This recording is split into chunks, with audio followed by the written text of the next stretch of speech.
Une minute avec Dieu. Aujourd'hui, nous sommes mardi 30e jour du mois d'août de l'an 2022. Nous continuons notre enseignement sur la louange, car il est important de vivre une vie de louange. Il est important de mettre Dieu au centre de notre vie par des louanges et d'adoration. Nous ne devons pas attendre que des moments de joie pour élever des louanges, pour élever des adorations, ou encore des moments de pleurs pour nous tourner vers l'Éternel.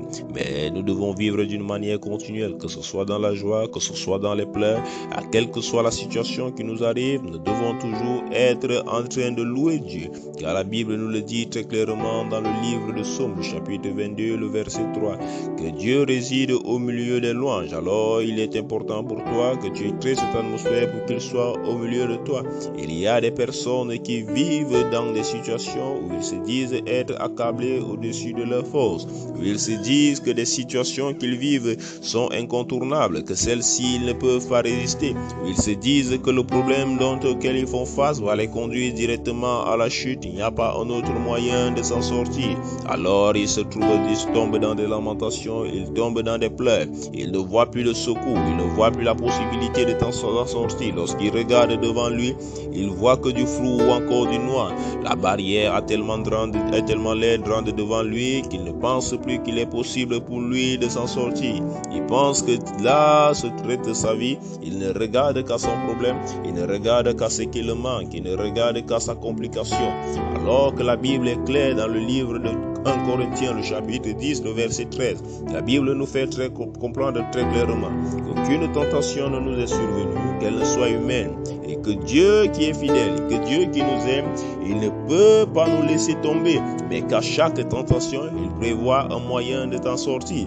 Alors il est clair, quelle que soit la situation que tu traverses, quel que soit ce que tu vis, quelle que soit l'étape que tu te trouves dans ta vie, Dieu connaît et Dieu a prévu un moyen pour toi de t'en sortir. Il ne t'a pas laissé sans issue. Il ne t'a pas laissé accabler au-dessus de ta force. Si cette situation continue de t'arriver, c'est parce qu'il sait que tu es capable de faire face et lui-même te donne les moyens pour t'en sortir. Il prévoit pour toi un moyen échappatoire. Alors ne pense pas que tout est fini pour toi. Ne pense pas qu'il t'a oublié. Dieu ne t'a pas oublié. Mais le problème parfois, c'est que nous regardons dans la mauvaise direction. Le problème parfois, c'est que nous nous tournons vers des choses dont nous ne devons pas. Nous regardons dans le mauvais sens, nous regardons à notre force, nous regardons à la force de notre entourage, nous regardons à nos compétences, nous regardons avec des yeux d'homme, alors qu'il faut regarder avec les yeux de Dieu. Lui qui voit là où personne ne voit, lui qui dit là où personne ne dit, lui qui parle là où personne ne parle. C'est parfois avec ce regard-là qu'il faut regarder, avec un regard de confiance, avec un regard d'amour, avec un regard de joie, avec un regard de bénédiction. Alors lorsque tu regardes ainsi, quelle que soit la montagne qui est devant toi, tu trouveras une occasion, une possibilité de rendre grâce à Dieu. Tu trouveras une possibilité de le bénir. Tu trouveras une possibilité de le louer. Et lorsque tu vivras la loi, tu verras ta situation changer devant ta face. Rappelons-nous ce que le livre de Matthieu nous dit, chapitre 6, le verset 7. Il nous dit de ne pas multiplier des vaines paroles, car Dieu connaît déjà ce dont nous avons besoin.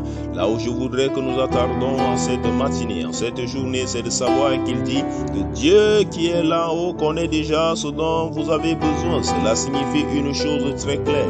Cela signifie que ta situation, tu n'es pas en train d'informer Dieu. Dieu est au courant de ce qui t'arrive.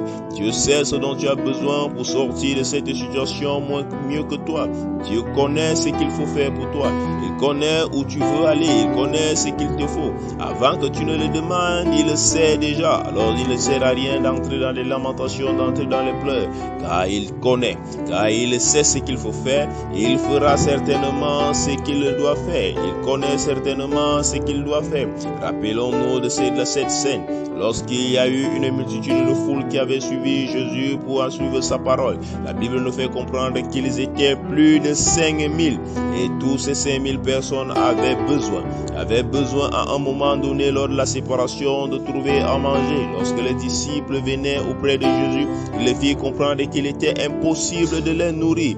Même s'ils devaient les nourrir à prix d'argent, il était impossible pour eux de les nourrir. Alors lorsque Jésus les appela et demanda ce qu'ils avaient, qu'est-ce qu'ils ont répondu à Jésus? Ils n'avaient que 2 pains, 2 poissons et 5 pains. Et lorsque Jésus prit ces 5 pains et ces 2 poissons, il est remarquable la façon dont il éleva la prière. Il n'éleva pas la prière pour dire à Dieu que nous n'avons que 2 pains et 5 poissons, car il savait que Dieu est déjà au courant.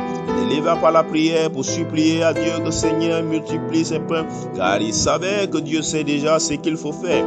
Mais ce qu'il a juste fait, c'est rendre grâce à Dieu. C'est dire merci Seigneur. La Bible est claire de cela. Il faut lire le livre de Matthieu, le chapitre 14, du verset 19 à 21.